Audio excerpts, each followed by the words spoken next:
இந்த regression and correlation வந்துட்டு ஸ்டாட்டிஸ்டிக்ஸ்ல கொஞ்சம் இம்பார்ட்டண்டா பார்க்கக்கூடிய ஒரு விஷயம். தோ நம்ம வந்து ஃபார்முலா வைஸ் பார்த்தாலும் கொஞ்சம் ஈஸியா இருந்தாலுமே நம்மளோட ப்ரிப்பரேஷன் ஸ்டாண்ட் பாயிண்ட்ஸ் கிட்டத்தட்ட ஒரு 6 மார்க் இந்த ஸ்டாட்டிஸ்டிக்ஸ்ல இந்த பர்டிகுலர் சாப்டர்ல இருந்து இருக்கும். கொஷின்ஸை பார்க்கும் போது நமக்கு வந்து கொஞ்சம் ஈஸியா இருக்கிற மாதிரியும் இருக்கும், சம்டைம்ஸ் அது கன்ஃபியூஸ் பண்ற மாதிரி ஆகிடும். அதனால இந்த ஈஸியான கொஷின்ஸை கொண்டு வரதுக்காக இப்போ நான் என்ன பண்ணியிருக்கேன் அப்படின்னா, இந்த பர்டிகுலர் கொஷின்ஸ்ல இந்த பர்டிகுலர் வீடியோவில் வந்து என்ன பண்றேன்னா, I'm just going to elaborate இதெல்லாம் கொஞ்சம் இம்பார்ட்டன்டா ஞாபகம் வச்சுக்கணும். அண்ட் அஃப்கோர்ஸ் ஒரு டெக்னிக்ஸ் மாதிரியும் உங்களுக்கு திருப்பி ஒரு ரீகேப்காக நீங்க வந்து உங்களோட ப்ரிப்பரேஷன்ஸ்க்கு நீங்க யூஸ் பண்ணிக்கலாம். ஓகேவா? ஸோ அதுக்காக தான் இந்த பர்டிகுலர் வீடியோ நான் இப்போ வந்து ரெக்கார்ட் பண்ணிட்டு இருக்கேன். The point is about regression and correlation plays a pivotal role. So first ரிக்ரெஷன்லேருந்து எடுத்துப்போம். ஸோ ரிக்ரெஷன்ல இருக்கக்கூடிய ப்ராப்பர்ட்டிஸ்லாம் சின்னதாக ஹைலைட் பண்ண போறேன்.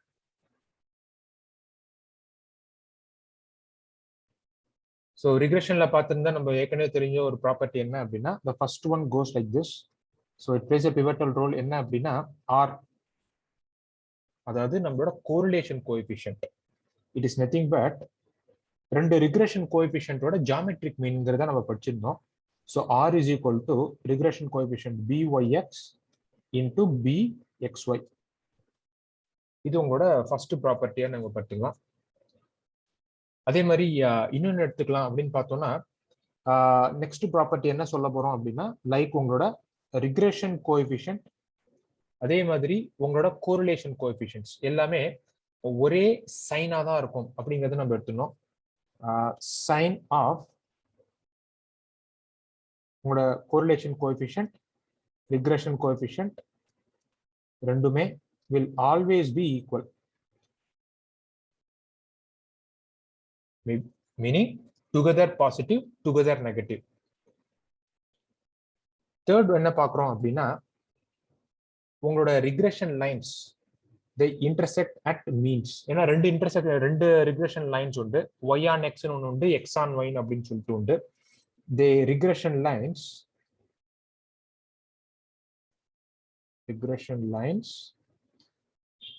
intersect at their means.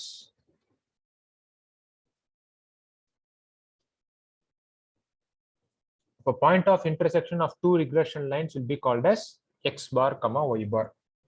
இது ஞாபகம் வச்சுக்கணும். அதே மாதிரி அடுத்த ஒரு 1 மார்க் எப்படி கேட்கறாங்க அப்படின்னா, சம்டைம்ஸ் ரிக்ரெஷன் லைன்ஸ் ஆரோட வேல்யூ வச்சுண்டு உங்களோட கோரிலேஷன் கோஎஃபிஷியன்ட் வேல்யூவை வச்சுண்டு ரிக்ரெஷன் லைன்ஸ் பேரலா இருக்குமா, பர்பெண்டிகுலரா இருக்குமா, கோயின்சைட் ஆகுமா, ஆகாதா, ஸோ அப்படிங்கிறத பேஸ் பண்ணியும் அவங்க வந்து டிஃபைன் பண்றாங்க. ஸோ அதுக்குள்ள பார்த்தோம் அப்படின்னா, this is again another very வைட்டலான ஒரு property. If correlation coefficient are equal to 0, then உங்ககிட்ட இருக்கக்கூடிய ரெண்டு regression line x on y as well as y on x ரெண்டுமே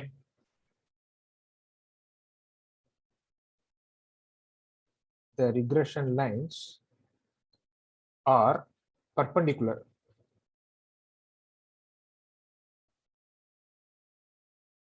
Very important property, ஞாபகம் வச்சுக்கோங்க. ஓகேவா?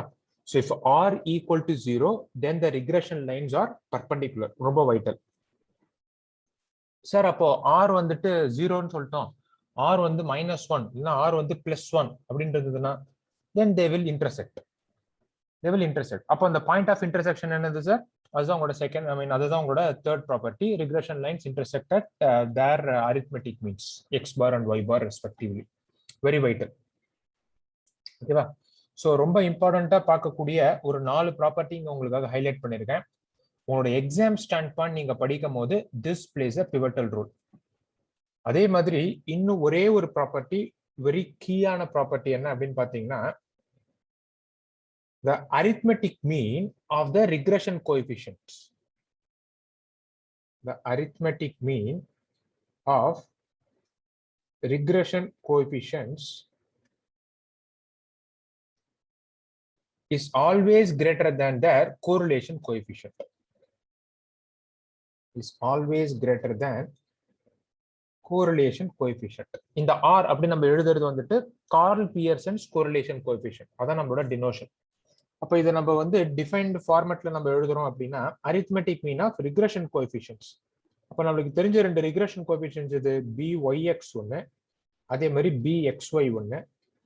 இது ரெண்டுத்தோட அரித்மெட்டிக் மீன். அதனால byx plus bxy divided by 2 arithmetic mean அது is always greater than r உங்களோட correlation coefficient. This is again a vital 1 mark கொஸ்டினா உங்களுக்கு வந்து போட்டு இருக்காங்க. அதனால இதை வந்து உங்களுக்கு ப்ராப்பர்ட்டிஸ் கீழே உங்களுக்கு ஹைலைட் பண்ணணும் அப்படிங்கிறத நான் உங்களுக்காக இங்க ஹைலைட் பண்ணியிருக்கேன். Next from your preparation stand point, ஏன்னா இது வந்து ஒரு ஹிண்ட் மாதிரியும் எடுத்துக்கலாம். ஏன்னா நிறைய இந்த ரிக்ரெஷன் கோரிலேஷன் எந்த அளவுக்கு நம்ம ஈஸியா நம்ம அதை ஃபீல் பண்றோமோ இவ்வளவுதானா அப்படின்னு நம்ம ஃபீல் பண்றோம். ஏன்னா ஃபார்முலாவே கிடையாது ரிக்ரெஷன்ல பாத்தீங்கன்னா y minus y bar is equal to byx or bxy அந்த ரேஞ்சில் கொண்டு போயிட்டோம் byx into x minus x bar அப்படின்னு முடிச்சிடலாம். அவ்வளவுதான். ஸோ அதுல எதுவும் டிபெண்டிங் வேரியபிள் என்ன இண்டிபெண்டன்ட் வேரியபிள் என்ன அப்படிங்கிறது முடிஞ்சு போயிடும். ஸோ ரொம்ப பெரிய ஃபார்முலாஸா எதுவுமே கிடையாது ஞாபகம் வச்சுக்கிறதுக்கு. பட் அவ்வளவு ஈஸியா இருக்கிறதுனால என்னைக்குமே ஒரு கன்ஃபியூஷன் இருக்கக்கூடிய ஒரு கொஸ்டின்ஸ் ஆட்டோமேட்டிக்கா அமைஞ்சுட்டே இருக்கும். அப்போ நம்ம அதுதான் இப்போ புரிஞ்சுக்க போறோம். என்னது சார் அப்படின்னா இப்போதைக்கு உங்களுக்கு 3 டைப் நான் சொல்ல போறேன். ஸோ ஃபர்ஸ்ட் டைப் ஆஃப் மெத்தட்ல பாத்தீங்க அப்படின்னா இன்கேஸ் உங்களோட ரிக்ரெஷன் ஈக்குவேஷன் கொடுத்துட்டான், given ஹெட்டிங் பார்த்துக்கோங்க, given regression equation and உங்களை என்ன கேட்கறான் அப்படின்னா you are asked to find regression coefficient. Regression equation கொடுத்துடுறான். ஈக்குவேஷன் அப்படிங்கிறது மேபி y on x ன்னு கொடுத்துருக்கலாம், இல்ல x on y ன்னு கொடுத்துடலாம். கொடுத்துட்டு you are asked to find the regression coefficient. உங்களை அந்த கோஎஃபிஷியன்ட்டை கண்டுபிடிக்க சொல்றாங்க. அப்படின்னா எப்படி சார் கண்டுபிடிக்கலாம்? ஸோ இது உங்களோட ஃபர்ஸ்ட் மெத்தட்னு எடுத்துக்கலாம், ஆர் உங்களோட ஃபர்ஸ்ட் அண்டர்ஸ்டாண்டிங் கான்செப்ட்ஸ்னு எடுத்துக்கலாம். ஸோ இப்போ இதை புரிஞ்சுக்கிறதுக்கு இதை நான் உங்களுக்கு எக்ஸ்பிளைன் பண்றது ஒரு எக்ஸாம்பிளோட தான் எக்ஸ்பிளைன் பண்ண போறேன். Let us assume 7x minus 3y minus 18 equal to 0. 7x minus 3y minus 18 equal to 0. இது வந்து ஒரு ரிக்ரெஷன் லைனா எடுத்துக்கிறேன். Regression line of y on x. Of y on x அப்படின்னா என்ன டிஃபைன் பண்றோம்? y வந்துட்டு டிபெண்டன்ட் வேரியபிளும் x வந்து இண்டிபெண்டன்ட் வேரியபிள்னு எடுத்துக்கிறோம். அப்போ டிபெண்டன்ட் வேரியபிள் எப்பயுமே லெஃப்ட் ஹேண்ட் சைட்ல தான் எடுத்துக்கணும். And please do remember the format. எது டிபெண்டன்ட் வேரியபிளோ அது லெஃப்ட் ஹேண்ட் சைட்ல வரணும். ஸோ எது இண்டிபெண்டன்ட்டா அந்த சைட்ல போயிடும். So y is equal to a plus bx அப்படிங்கிற அந்த ஃபார்மேட்டை என்னைக்குமே ஞாபகம் வச்சுக்கோங்க. அப்போ கொடுத்துருக்கக்கூடிய அந்த ஈக்குவேஷனை we are going to reframe in this particular fashion. அப்போ இந்த ஈக்குவேஷன் இப்படி ஃபேஷன்ல நம்ம பண்ணினோம் அப்படின்னா this becomes minus 3y is equal to 18 அந்த சைட்ல போச்சுன்னா plus 18 அப்புறம் minus 7x போயிடும். however இங்க நம்மளுக்கு y தான் வேணும். அதனால capital Y is equal to இந்த minus 3 ஆல டிவைட் ஆகுது. so this becomes minus 6, minus of minus becomes plus 7/3x. ஓகேவா? ஸோ அப்போ இந்த இடத்துல இருந்து சார் இந்த மாதிரி நம்ம ஈக்குவேஷனை மாத்திட்டோம். அப்போ what is my regression coefficient? இதுல எப்படி சார் நான் வந்து நல்லா கவனிச்சுக்கோங்க. ரிக்ரெஷன் கோஎஃபிஷியன்ட் எந்த லைனுக்கு? y on x ன்னு சொல்லியிருக்கோம். அப்போ நம்ம ரிக்ரெஷன் கோஎஃபிஷியன்ட் எப்படி இருக்கும்? It is nothing but byx தான் கண்டுபிடிக்க போறோம். ஏன்னா y on x. அப்போ எது சார் பண்ணலாம் அப்படின்னு பார்த்தோன்னா ரொம்ப simple. This is like relate with this particular equation y is equal to a plus bx ஃபார்மேட்ல ரிலேட் பண்ணி பாருங்க. இதுல b ஓட வேல்யூ என்ன இருக்கோ ரொம்ப சிம்பிள். b ஓட வேல்யூ என்ன இருக்கோ that is your regression coefficient. So here comparing with the general format y is equal to a plus bx ஓட கம்பேர் பண்ணும்போது இந்த b ஓட value mean the coefficient of x என்ன சொல்றது? plus 7/3. ஸோ அதனால உங்களோட ரிக்ரெஷன் கோஎஃபிஷியன்ட் இஸ் 7/3.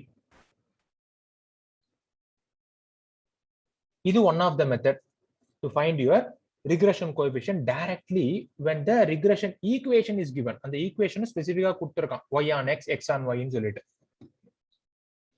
ஓகேவா? Fine.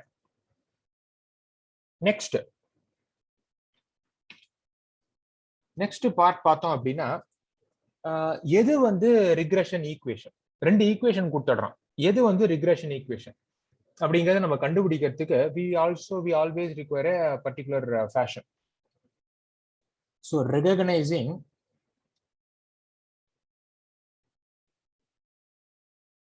the regression equations. எது கரெக்டான ரிக்ரெஷன் ஈக்குவேஷன்? ரெண்டு ஈக்குவேஷன் கொடுத்துட்டா எது y on x எது x on y அப்படின்னு கண்டுபிடிக்கிறதுக்கு என்ன பண்ணலாம் அப்படி நம்ம எடுத்துனோம்னா, let us assume திருப்பியும் அதே questions let us try to define it. இப்போ ரெண்டு ஈக்குவேஷன் கொடுத்துடுறான். ஸோ அந்த பார்ட்ல நம்ம எடுத்துக்கலாம்.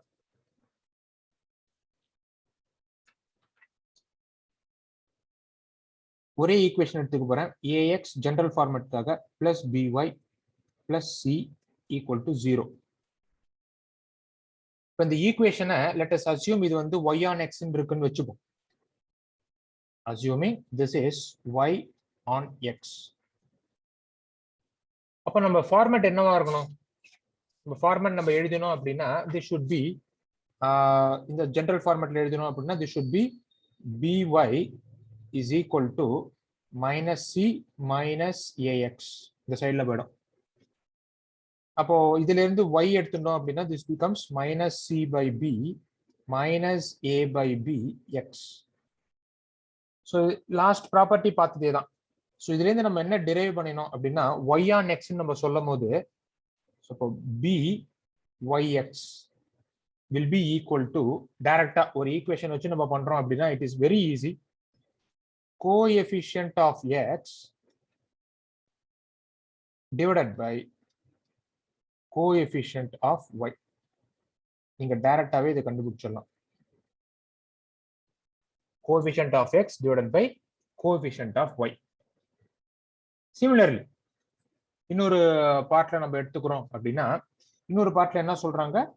திருப்பியும் இதே ஈக்குவேஷன் இந்த ax plus by plus c equal to 0-வை I am trying to assume it as x on y அப்படிங்கிற ஒரு equation I am just trying to assume it. அப்போ if ax plus by plus c equal to 0, assuming this to be x on y அப்படின்னு ஒரு equation assume பண்ணிக்கிறேன் அப்படின்னா இப்போ x தான் வந்து டிபெண்டன்ட் வேரியபிளா போயிடுறது. இப்போ this becomes ax is equal to minus c minus b. So இப்போ x value becomes minus c by a, sorry by இருக்கணும், nice, minus b by a into y. This implies அப்போ நம்மளோட regression equation regression coefficient கண்டுபிடிக்கணும்னா this is nothing but b xy. ஏன்னா x on y தான் எடுத்துட்டு இருக்கோம். So it is nothing but டைரக்டா இதுதான் கோஎஃபிஷியன்ட் ஆஃப் கவனிங்க. So the coefficient of b வந்து y ஓடது. So coefficient of y divided by coefficient of x. coefficient of y divided by coefficient of x. So டைரக்டாவே உங்களுக்கு அந்த values உங்களுக்கு கிடைச்சிடும். So இப்போ நம்ம முன்னாடி பார்த்துட்டு இருந்த அந்த எக்ஸாம்பிள் கூட நீங்க எடுத்து பார்த்துருக்கலாம். So in case we have 7x minus 3y minus 18 equal to 0 அப்படி நம்ம எடுத்துட்டோம் அப்படின்னா தென் டைரக்டாவே you can substitute it. byx வந்து பாருங்க. ஸோ யூ ஹேவ் இந்த ஃபார்மேட்ல எடுத்தீங்க அப்படின்னா this is nothing but coefficient of x divided by coefficient of y. So coefficient of x வந்து 7, கோஎஃபிஷியன்ட் ஆஃப் y வந்து -3. அப்போ ஆக்சுவலி இங்க என்ன பண்றோம் அப்படின்னா மைனஸ் சைனை நம்ம இங்க மிஸ் பண்ணிட்டோம். Please add your minus sign. So minus coefficient of x divided by coefficient of Y.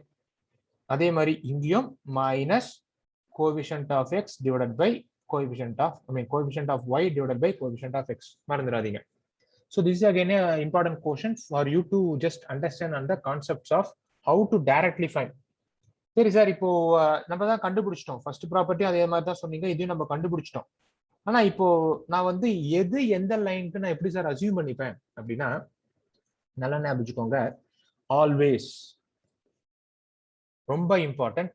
Always என்னது சார்? ஆல்வேஸ் ஆல்வேஸ் ஹைலைட் பண்றேன். யுவர் byx into bxy ரெண்டுத்தையும் மல்டிப்ளை பண்ணீங்கன்னா should always be less than 1.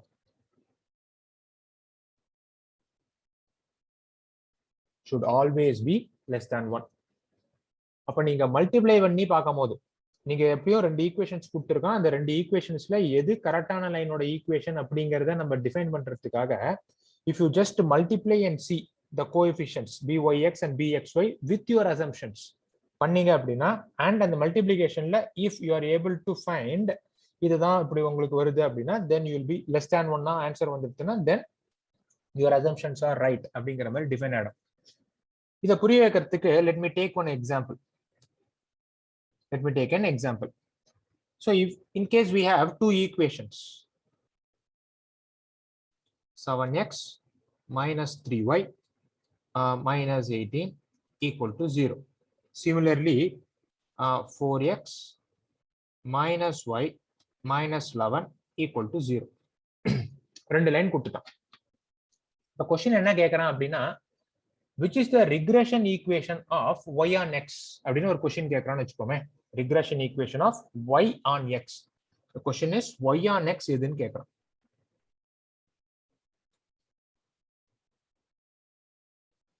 y on x எதுன்னு கேக்குறான். So அப்ப பண்ணனும் அப்படின்னா ரொம்ப சிம்பிள். சோ நம்ம அஸ்யூம் பண்ணிக்கிற क्वेश्चंस நம்ம அப்படியே எடுத்துக்கலாம். So in case first equation if you are assuming it as y on x நம்ம எடுத்தோம்னா so first equation is y on x, second equation ரெண்டு கிரைட்டீரியாவை பிரிச்சுக்க போறேன். So let this be a table. So case 1, so this is my first equation, this is my second equation. Case 1 என்ன பண்றேன் அப்படின்னா first equation is y on x, second equation is x on y. இதான் என்னோட case 1. So இந்த பேசிஸ்ல நான் assume பண்ணிக்கிறேன் அப்படின்னா வாட் இஸ் மை byx டைரக்டா சப்ஸ்டிட்யூட் பண்ணி பார்ப்போமா. byx என்ன சொல்றது minus of coefficient of x divided by coefficient of y. Coefficient of x வந்துட்டு 7, கோஎஃபிஷியன்ட் ஆஃப் y வந்து -3. ஸோ அப்போ byx will be 7/3. அதே மாதிரி அதே கேஸ் அதுல bxy என்ன சொல்றது செகண்ட் ஈக்குவேஷன் எடுத்தோம்னா minus coefficient of y divided by coefficient of x. So minus coefficient of y எது -1 divided by coefficient of x வந்துட்டு 4. So this becomes 1/4. அப்போ இது ரெண்டுத்தையும் மல்டிப்ளை பண்ணி பார்க்கலாம். 7/3 into 1/4 which is nothing but 7/12. Of course இதை நம்ம சிம்பிளை பண்ணணும்னு அவசியம் கிடையாது. This is less than 1. ஆனால் நம்மளோட கேஸ் 1ல நம்ம அஸ்யூம் பண்ணியிருக்கிறது கரெக்ட். அப்போ y on x அவரோட ஈக்குவேஷன் எதுன்னு கேட்டானா 7x minus 3y minus 18 equal to 0 அப்படிங்கறத ஃபர்ஸ்ட் கேஸோட அசம்ப்ஷன்ஸ் வச்சு நம்மளால சொல்லிட முடியும். பட் அது மட்டுமே பத்துமா சார் அப்படின்னா we never know. அப்ப செகண்ட் கேஸையும் எடுத்து செக் பண்ணி பார்க்கணும். So what is my case 2? அப்படியே உல்டா ஃபர்ஸ்ட் அசம்ப்ஷன்ஸை அப்படியே நம்ம ரெசிப்ரோக்கல் பண்ணிக்க போறோம். First equation is x on y-க்கும் அதே மாதிரி செகண்ட் ஈக்குவேஷனை y on x-க்கும் அசியூம் பண்ணிக்க போறோம்.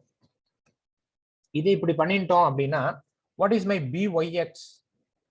byx again going with the formula minus of byx அப்படிங்கிறது செகண்ட் ஈக்குவேஷனுக்கு செக் பண்ணோம்.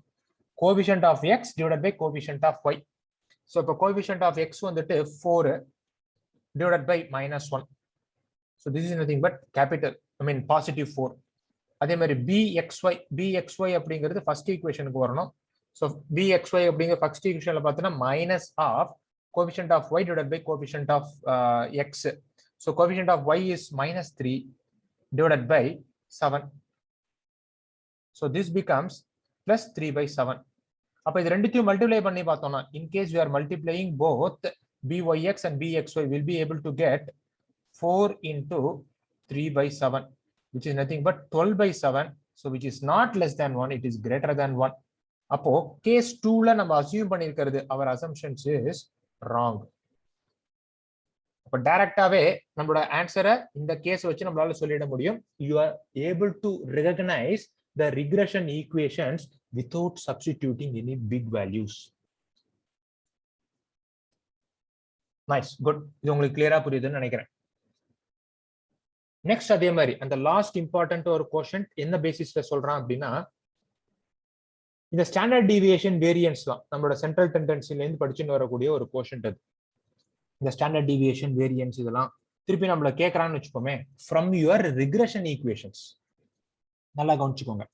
So given the regression equations,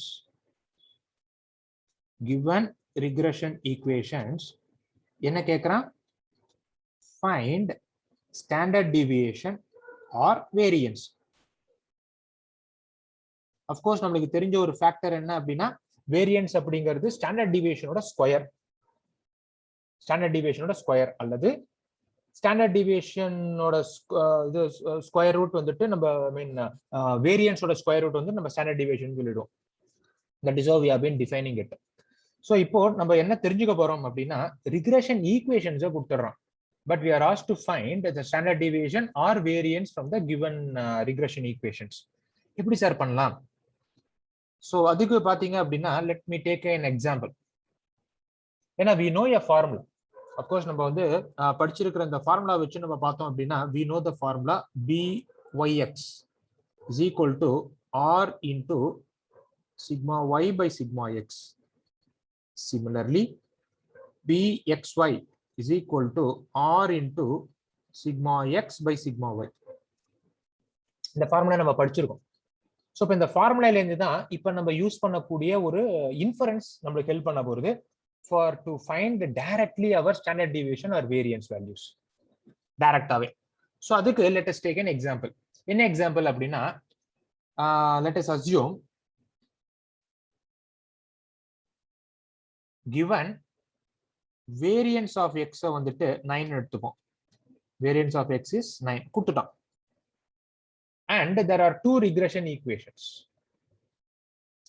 Let the regression equations be 8x minus 10y minus 15 equal to 0 and 40x minus 18y minus 143 equal to 0.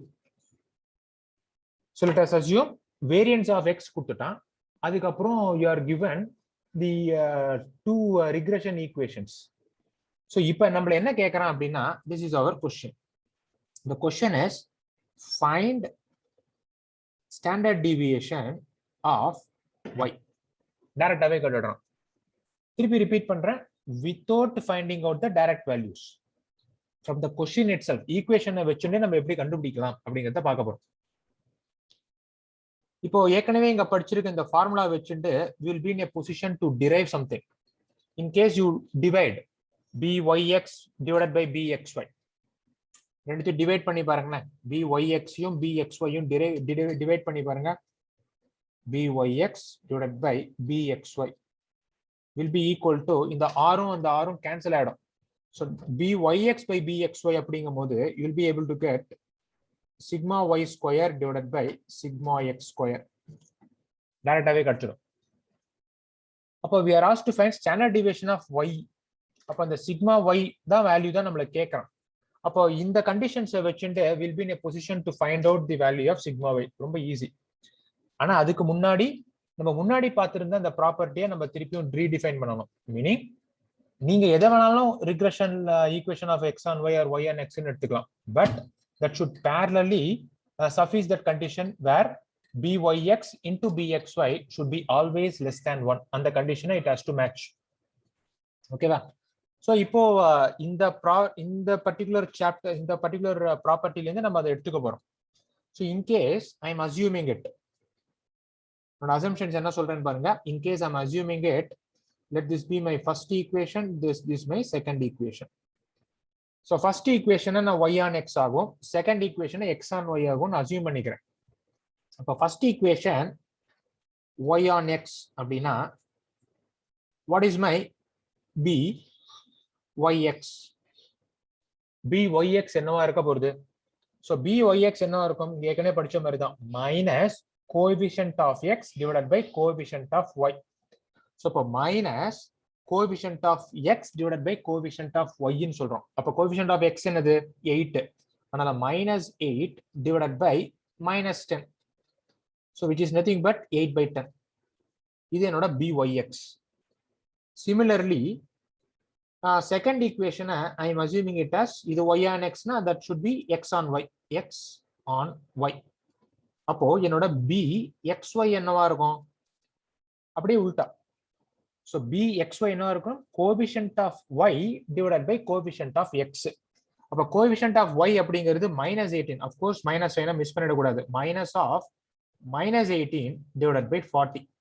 So which is nothing but 18 divided by 40. அப்போ byx value கிடைச்சிடுது, bxy ஓட value கிடைச்சிடுது. of course இது 8/10, இது 18/40. இது ரெண்டுத்தையும் multiply பண்ணாலே ஆப்வியஸா தெரியுது denominator is 400. 400 ஓட நியூமரேட்டர் கம்மியா தான் இருக்க போகுது. so it is always less than 1. hence our assumptions are fine. it is true அப்படிங்கறத நம்ம எடுத்துக்கிறோம். இப்போ அந்த பேசிஸ்ல இதுல இந்த பர்టిక్యులர் கோஷன் நம்ம இங்க அஸ்யூம் பண்ணிட்டு இருக்கோம் இல்லையா, the byx divided by bxy is equal to sigma y square by sigma x square. so இதுல நம்ம இந்த வேல்யூஸை சப்ஸ்டிட்யூட் பண்ணோம்னா we'll be able to find the direct value of standard deviation of y. so இப்போ in case we are doing it, இதுல இருந்து I am going to infer sigma y square is equal to byx into sigma x square divided by bxy. This is into, so which is nothing but byx கண்டுபிடிச்சிட்டோம், which is 8/10 into sigma x the whole square. sigma x the whole square தான் variance of x ன்னு கொடுத்திருக்கான். ஏன்னா standard deviation of x the whole square will be variance of x. so இப்ப டைரக்டாவே கொடுத்துட்டோம், which is nothing but 9 divided by bxy அப்படிங்கிறது 18/40. so அப்ப அதை நம்ம simplify பண்றோம் அப்படின்னா this is nothing but 8 into 40 into 9 divided by 10 into 18. so the further simplification, this will be 2, this will be 4. so this is nothing but 16, which is sigma y square. அப்ப நம்மளோட requirement என்ன? requirement is to find standard deviation of y. அப்ப standard deviation of y அப்படின்னா நம்ம என்ன கண்டுபிடிக்கணும்? we have to find sigma y, which is nothing but square root of 16, which is 4. Director, that's your answer. hope இது உங்களுக்கு புரியுதுன்னு நினைக்கிறேன். all the best.